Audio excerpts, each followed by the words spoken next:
안녕하세요. 금지 옥엽으로 키운 하나밖에 없는 딸을 잃고 죽지 못해 살아온 69살 먹은 할머니입니다.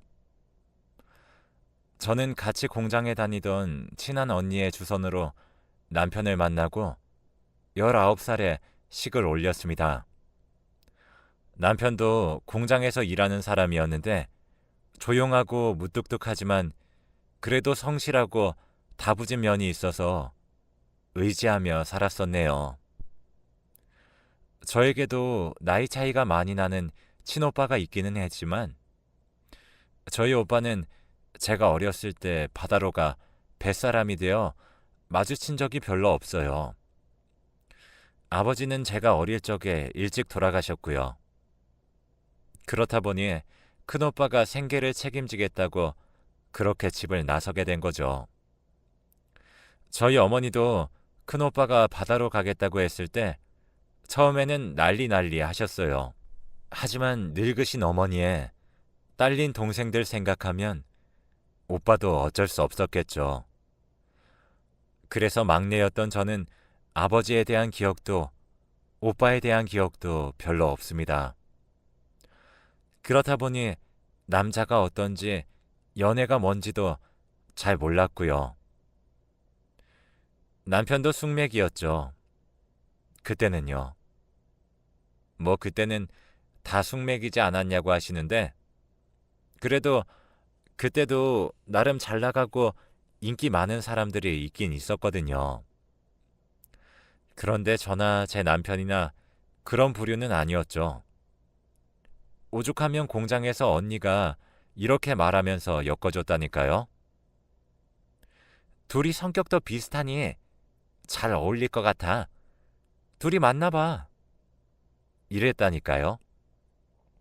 남편이나 저나 거의 등 떠밀리다시피 만나게 되었고, 남녀가 만나다 보면 결혼하는 건가 보다 하는 생각에 자연스레 결혼하게 되었죠. 워낙에 말수가 없던 사람이라 집안이 어떤지도 모르고 결혼했어요. 그런데 결혼하고 나서야 알았죠. 어떤 사람이었는지를요. 남편의 집안은 아들이 귀한 집안이었는데 시어머니가 특히 아들을 그렇게 바라셨어요. 그런데 제가 결혼한 지 얼마 되지 않았는데 바로 임신을 하니까 시댁에서 거의 경사가 났다는 식으로 반겨주셨고 정말 잘 챙겨주셨어요. 임산부는 움직이는 거 아니다. 가만히 앉아 있거라. 애 나오면 그때 우리가 시키마. 하시면서 부엌에는 얼씬도 못하게 하셨죠. 그런데 출산을 하자마자 시댁 식구들의 태도가 싹 바뀌었습니다. 왜냐하면 제가 딸을 낳았거든요. 여자가 몸 관리를 못해서 딸을 낳았다느니 살림을 못하면 애라도 잘 낳아야 되는데 꼬락서니 보아하니 답답하게 생겼다느니 귀한 아들 잘못 장가 보냈으니 니네 집에서 시댁에 돈 좀 보내라고 그거라도 받아야 속이 덜 뒤집어지겠다느니 생전 듣도 보도 못한 온갖 구박을 겪었습니다. 그런데 더 힘들었던 건 남편의 태도였어요. 남편은 시댁의 논리에 세뇌를 당해서 저는 이미 못되고 못나고 무능력한 사람이 되어 있었죠. 남편은 점점 저를 멀리하고 어느 순간부터는 거들떠도 안 봤어요. 공장은 낮 시간조, 밤 시간조 이렇게 두 개의 조가 번갈아 가면서 돌아가는 구조였는데 저는 아이를 낳고는 일을 그만두었어요. 그래도 공장 일이 어떻게 돌아가는지 알고 있기 때문에 출퇴근 시간이라던가 하는 일들은 다 뻔한 건데도 남편은 그 알만한 시간들에 맞춰 생활하지 않았어요. 혼자 일을 더 하는 건지 누구랑 교제를 한 건지 제가 남편의 일정을 알 수 없게 행동을 하더라고요. 그러더니 어느 순간부터는 낮 시간에 일하고 들어와야 하는 일정인데도 들어오지 않았고요. 밤 시간에 일하면 새벽에 들어와야 하는데 출근하기 직전에 들어와 씻고만 나가는 때도 많더라고요. 당연히 수상했죠. 하지만 의심하거나 추궁하지는 않았습니다. 시댁으로 인해 부부 사이는 서먹서먹할지라도 제가 지 새끼를 낳았는데 애한테 매정하게 굴 리가 없다고 생각했죠. 그래서 더 열심히 일하려나 보다 싶었네요. 하지만 그런 생활이 3년인가 지속되더라고요. 마주칠 일 없으니 당연히 사이는 멀어졌고 어쩌다 제가 말이라도 걸려고 하면은 짜증부터 내더군요. 시댁에서는 시어머니가 구박을 하셨고요. 아들 낳을 거 아니면 갈라서라느니 시간만 지체시키지 말고 말이죠. 그런데 애는 저 혼자 만드나요? 당연히 있을 수 없는 일이었죠. 남편 얼굴도 보기 힘든데 아들이 들어설 리가 만무했지요. 그런데 어느 날 시어머니는 저에게 청천벽력 같은 이야기를 하시더군요. 우리 애 아들 가졌다. 너는 이제 나가거라. 이게 무슨 말인가 싶었죠. 그랬더니 공장에 다니는 여자랑 바람이 났다네요. 그것도 꽤 오래된 일이었나 봐요. 남편도 남편이지만 첩주제에 지가 뭐라고 시댁도 왕래를 한 모양인지 시어머니는 그 여자를 며느리처럼 여긴 모양이더군요. 옛날에야 왕이 여러 여자를 거느렸다지만 이게 말이나 되는 소린가요? 저는 남편한테 이게 어떻게 된 일이냐고 따져 물었어요. 그랬더니만 한다는 소리가 가관이더군요. 어머니가 하신 말씀이 맞아. 그 여자가 낳은 아기 아들이란다. 그래서 그 여자랑 살 테니까 너도 네 갈 길 가라. 하루아침에 쫓겨난 신세가 되고 저는 4살 된 딸을 업고 길바닥에 나앉았습니다. 친정에는 차마 갈 수가 없겠더라고요. 딸이 이런 푸대접을 받고 쫓겨난 걸 엄마가 아시면 얼마나 속상하시겠어요. 그래서 친정에도 발길을 끊었습니다. 그리고는 기사식당에 숙식 제공되는 곳이 있다기에 전화를 걸어 물어보았죠. 부엌 옆에 방이 있어서 일하다가 힘들면 쉬기도 하고 24시간 운영되다 보니까 직원들이 번갈아가며 눈붙이는 곳이 있다고 하더라고요. 남자, 여자 이렇게 나누어진 공간이 2개나 있으니 숙식은 걱정 없다는 말에 당장 제가 일할 수 있으니 시켜만 달라고 했죠. 그리고 일을 시작하는 첫날 저는 겁없이 아기를 업고 그 식당에 찾아가 부엌으로 들어갔습니다. 손님으로 생각했던 사장님은 곧바로 부엌으로 향하는 저를 보시고는 화들짝 놀라셨죠.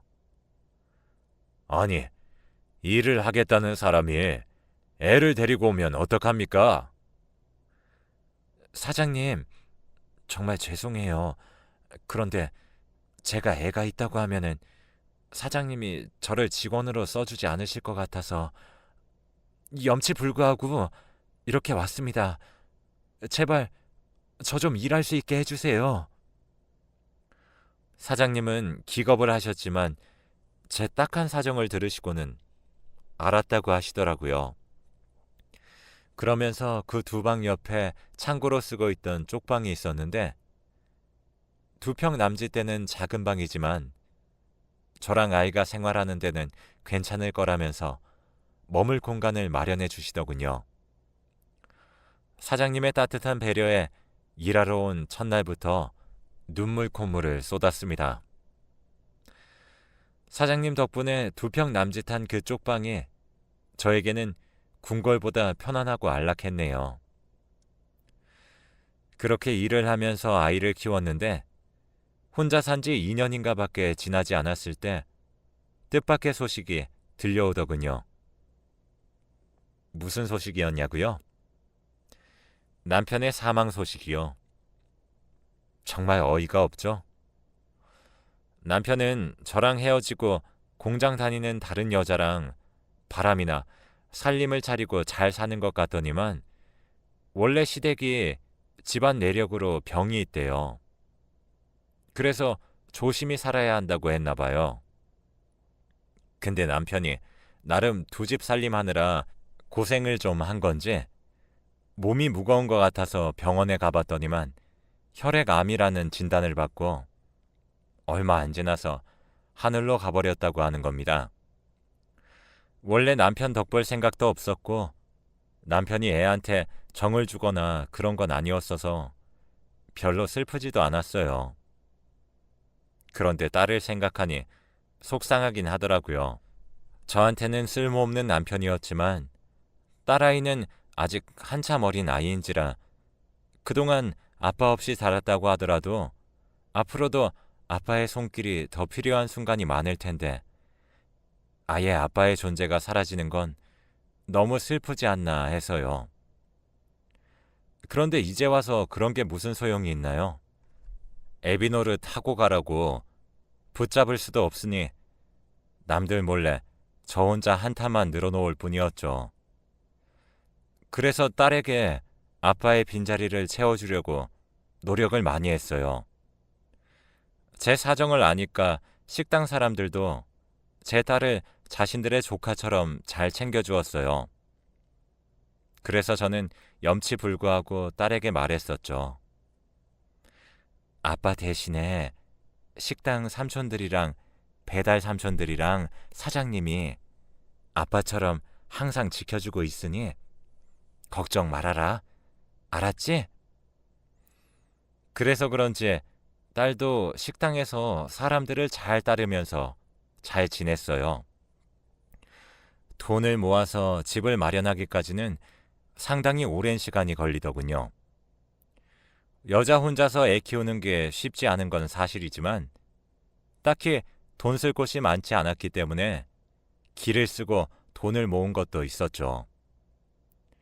딸아이가 자랄수록 자신의 방도 필요할 거라는 생각 때문에 아끼고 아껴서 집 살 날만 손꼽아 기다렸어요. 그때는 요즘처럼 애를 맡길 곳도 없으니까 저는 가게에서 모든 걸 해결했죠. 다행히 같이 일하는 사람들이 저 대신 번갈아 애랑 놀아주고 이것저것 공부도 시켜주고 그랬네요. 그렇게 애가 중학교 2학년인가까지 꽤 오랜 시간을 식당 쪽방에서 살았습니다. 그리고는 방 2개 딸린 집을 사서 이사를 했네요. 이사를 해도 저는 그 식당에서 계속 일을 했죠. 사장님은 제가 쪽방에서 살다가 나가는 게 좋은 일이긴 한데 그래도 멀리 보낸다고 생각하니 아쉽다고 하시더군요. 그러면서 이사 선물로 이삿짐 센터 비용과 여러 가지 살림살이를 보태주셨습니다. 딸아이는 공부를 엄청 잘하거나 뭔가 눈에 띄는 소질이 드러나거나 한 건 아니었지만은 그래도 특별한 말썽 없이 잘 컸어요. 별 투정도 없길래 사춘기도 없나 보다 했죠.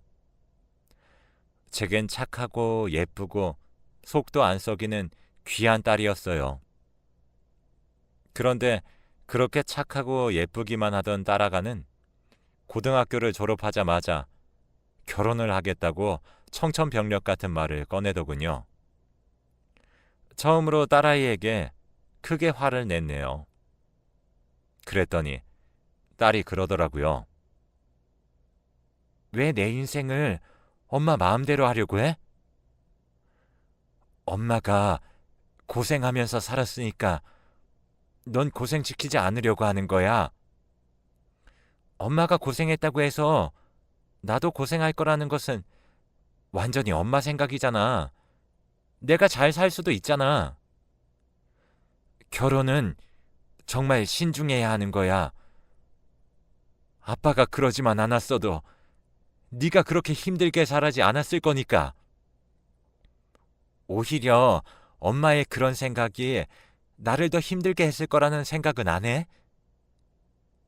저는 처음으로 딸아이의 의견을 반대했습니다.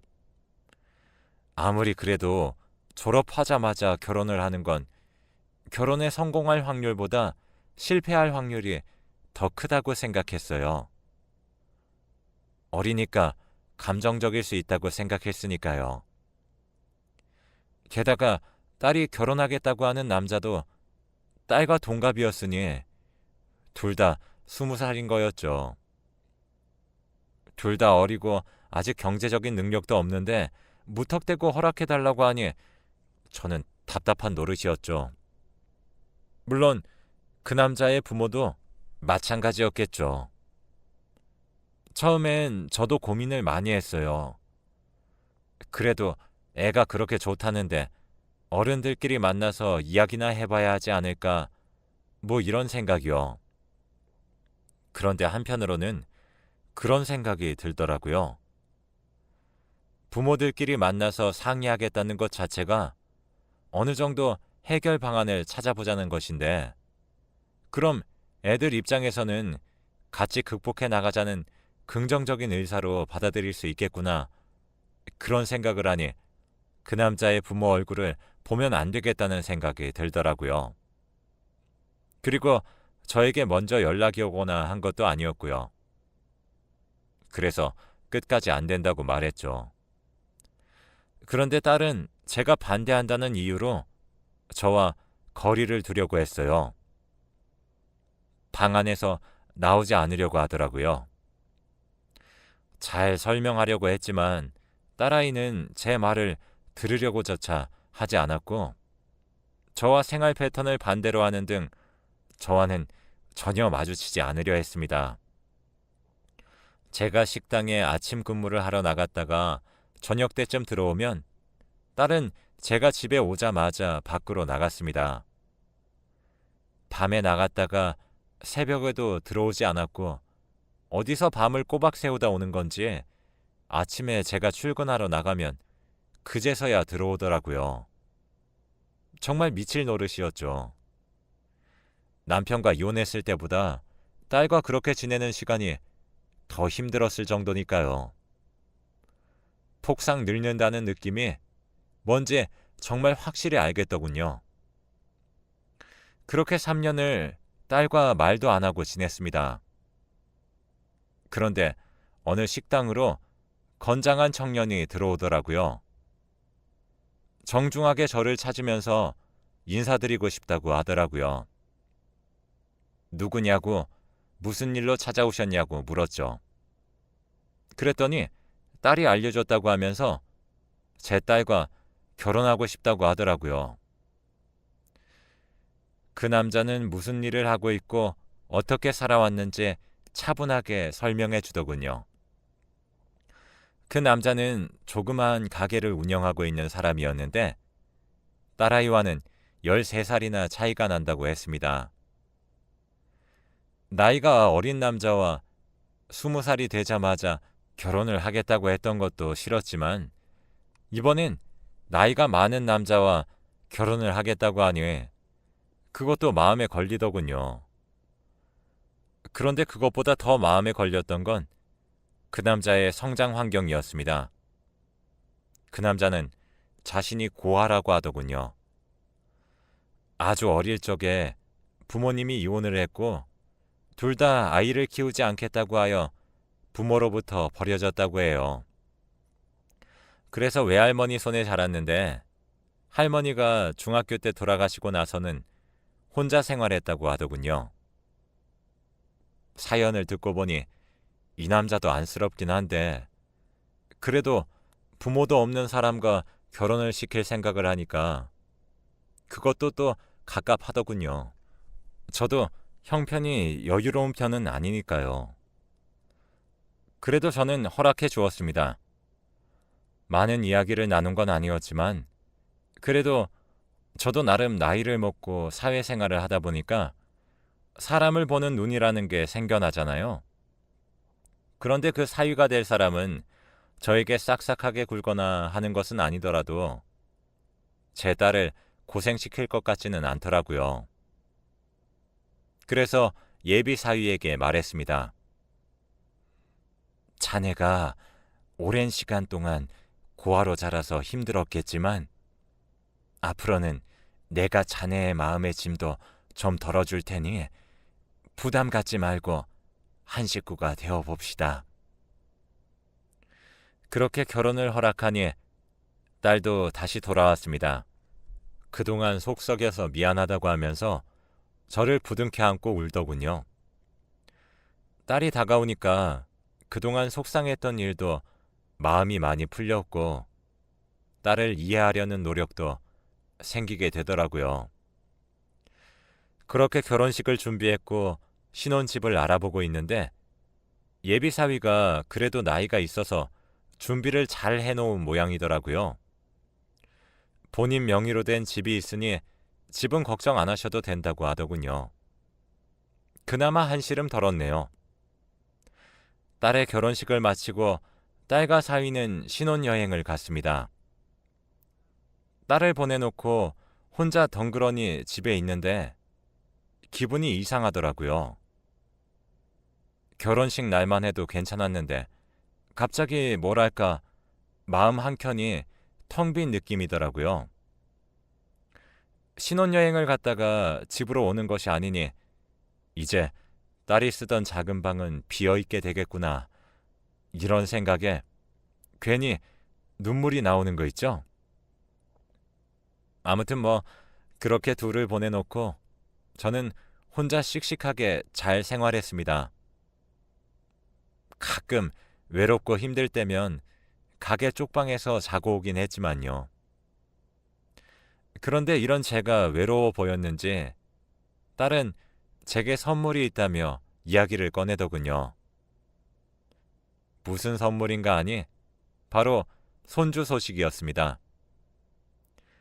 엄마, 이제 무리해서 일하지 말고 손주 봐주면서 쉬엄쉬엄 해요. 손주 말만 들어도 기분이 좋더라고요. 내 딸이 아기를 가졌다는 소식에 놀랐고 감격스러웠습니다. 그런데 이상하게도 사위의 얼굴이 썩 좋지 않더라고요. 전에도 왕래를 자주 한 것은 아니지만 그래도 저에게 노력하는 모습들이 좋게 보였는데 무슨 일인지 통 연락도 없고 힘들어 하더군요. 저는 딸에게 물었죠.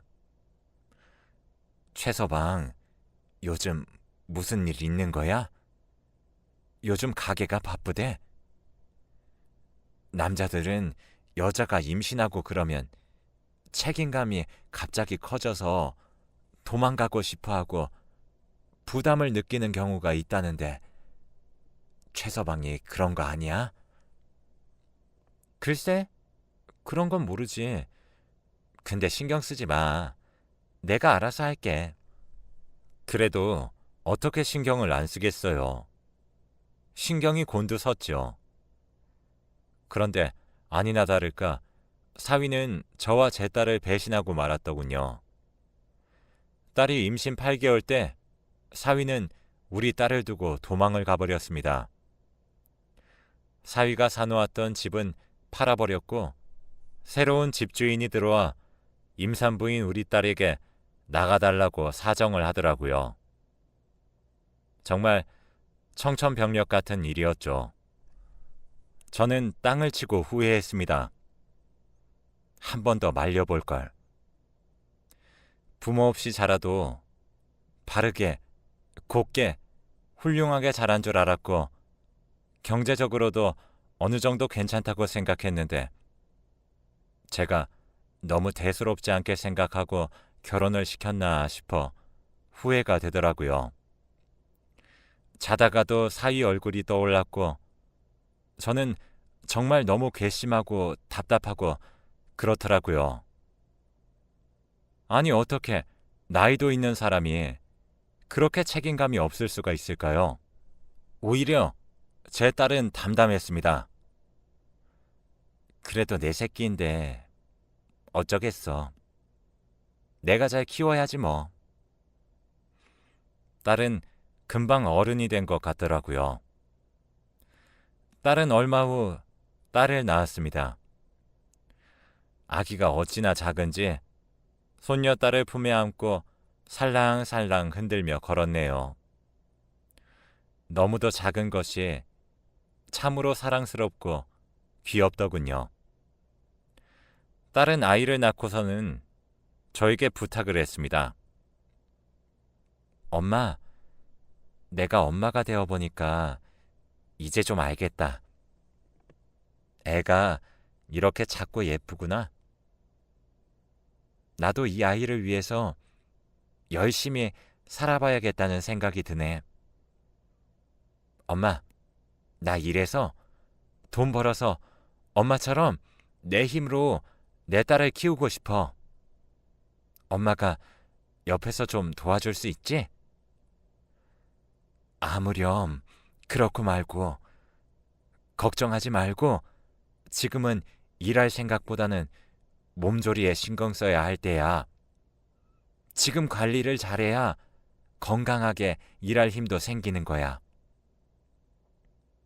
하지만 딸은 뭐가 그리 급했는지 저에게 갓난쟁이 딸을 맡겨놓고 세상을 떠나고야 말았습니다. 애 낳고 출혈이 심해서 어지럽다고 했는데 몇 번 위험한 순간이 오더라고요. 그래도 딸이 어리니까 괜찮지 않을까 싶었는데 딸은 갓난쟁이 딸을 두고 그렇게 가버렸습니다. 정말 뭐라 말할 수 없을 정도로 생각만 해도 심장이 찢어지는 듯하고 가슴이 아프고 저려옵니다. 세상이 다 원망스럽더라고요. 왜 나한테만 이런 시련이 닥치는 건가? 내가 죽어야 이런 몹쓸 꼴을 안 보는데 왜 나는 아직까지 살아있고 신은 왜 내 딸을 데려갔을까? 너무나도 세상이 원망스럽더라고요. 그리고 딸을 이렇게 만든 사위가 너무 원망스러웠습니다. 저는 약 2달간의 수소문 끝에 사위를 만날 수 있었고 사위는 제 이야기를 듣고는 차마 고개를 들지 못하더군요. 저는 손녀딸을 건네며 그래도 아빠이니 안아보라고 했습니다. 그랬더니 사위는 자기 딸을 안고 눈물을 흘리더군요. 저에게 며칠만 시간을 달라고 하면서 아기를 돌보면 안 되겠냐고 하더라고요. 피부치니까 당연히 그래도 된다고 했죠. 저는 사위가 손녀딸을 키운다고 할 줄 알았어요. 그런데 며칠 돌보더니 연락이 왔습니다. 아기를 데리고 가달라고요. 역시 매정하고 무책임한 사람이구나 싶었죠. 막상 혼자 키우려니까 자신이 없었는지 제가 아이를 건네받자마자 뒤도 안 돌아보고 가더라고요. 기가 막혔습니다. 그런데 얼마 후에 사위가 돈을 보내오더군요. 형편이 어려우실 텐데 이렇게밖에 도움을 못 드려 죄송합니다. 이렇게 메모를 담았어요. 기가 막혔지만 일단 애를 키우려면 돈이 필요하니 저는 군말 없이 그 돈을 받았습니다. 손녀딸은 무럭무럭 자랐고 부모 없이 할머니랑 살면서도 어찌나 똘똘하고 야무진지 혼자 무리 없이 생활을 다 하더군요. 밥도 골고루 잘 먹고 책도 잘 읽고 엄청 기특하게 자랐습니다. 제 딸보다도 더 똑똑하고 야무져서 신기하더라고요. 그리고 어느덧 22살이 되어 간호사를 준비하며 간호대학에 다니고 있습니다. 공부하면서도 아르바이트를 꾸준히 하는데 저는 손녀딸이 안쓰러워서 돈 벌지 말고 공부나 열심히 하라고 한답니다. 그럴 때마다 손녀는 입을 삐죽거리면서 투덜대곤 하죠. 자기가 돈 벌어서 할머니 맛있는 거 사주고 할머니랑 나들이 가는 게 낙이니까 자꾸 못하게 하지 말라면서요. 조그만 게 웃기죠? 이렇게 행복하게 둘이 살고 있었는데 22년 만에 잊고 있던 얼굴이 제 앞에 나타났습니다. 그건 바로 임신한 딸을 두고 도망가 버린 사위였습니다. 자네가 여기는 어떻게 왔는가? 저는 퉁명스럽게 말했습니다. 그날로 영영 안 볼 거라고만 생각했는데 이제 힘들게 애 다 키워놨더니 데려가려고 하는 건가 싶어서 피가 거꾸로 솟는 기분이더군요. 그런데 사위는 가지고 온 서류들을 하나하나 꺼내놓으며 충격적인 진실을 이야기하더군요. 장모님, 지금부터 제가 하는 말을 잘 들으셔야 합니다. 사위의 표정은 사뭇 진지했습니다. 무슨 말을 하려고 그러는지 덜컥 겁이 나더군요. 장모님, 사실 그 아이는 제 딸이 아닙니다. 사위는 친자 확인 서류를 보여주며 이야기하더군요. 저는 이게 도통 무슨 소리인지 못 알아듣겠더라고요. 그러자 사진들을 꺼내놓더군요. 딸이 환하게 웃고 있는 사진들이었는데 딸이 사랑 가득한 눈으로 바라보고 있는 사람은 사위가 아니라 다른 남자였습니다. 얼핏 보니 익숙한 얼굴이더군요. 딸이 20살 때부터 결혼하겠다고 난리를 쳤던 바로 그 남자였습니다. 갑자기 손이 부들부들 떨리더군요. 사위는 말을 이어갔습니다. 얼마 전에 딸아이 아빠가 사망했습니다. 유산 상속을 일부 받을 수 있을 것이니까 찾아가 보시기 바랍니다. 사위의 얼굴은 무척이나 일그러져 있더군요. 제 딸은 사위를 만나기 이전부터 계속 그 남자와 교제를 해왔었는데 사위를 만나면서도 그 관계를 이어가고 있었던 거였다는 사위의 말에 저는 무척이나 혼란스러웠습니다. 도대체 무슨 생각으로 아이를 낳으려고 했었던 건지, 이미 이 세상에 없는 딸의 생각을 제가 알 수는 없지만 사위 볼 면목이 없더라고요. 사위가 그동안 얼마나 힘들었을지 감히 상상조차 어려웠습니다. 장모님, 제게 친어머니처럼 따뜻하게 대해주셨는데 제가 견딜 수 없다는 이유로 장모님에게까지 크나큰 상처를 드려 죄송합니다. 저를 용서하지 않으셔도 됩니다. 사위는 울면서 어렵게 말을 이어가더군요. 아내의 불륜남이 죽을 때까지 딸의 존재를 모르게 하는 게 최고의 복수라고 생각하면서 살아왔다고요. 그런데 이제는 다 끝났다고 하면서 힘없이 자리에서 일어나 나가버리더군요. 저는 뛰어가 사위의 손을 잡으며 말했습니다. 자네, 나는 어리석게도 그동안 자네를 원망하며 살았네. 네, 자네를 용서하겠네. 아니지, 자네는 잘못이 없네. 다 내 잘못이네. 내가 자식을 잘못 키웠으니 내 딸을 용서해 주게나. 사위는 고개를 떨구며 가버렸습니다. 저는 사위에게 용서를 받지 못한 죄책감에 하루하루가 가시밭길이네요. 사실 이 자리를 빌려서 이렇게라도 용서를 받고 싶은 마음입니다. 우리 사위가 이 사연을 듣고 변명 같지만 제가 힘들게 여태껏 살아온 인생 이야기를 들으면서 조금이나마 저를 헤아려 주기를 노인에 대한 분노를 조금이나마 덜어주기를 부탁하는 마음입니다.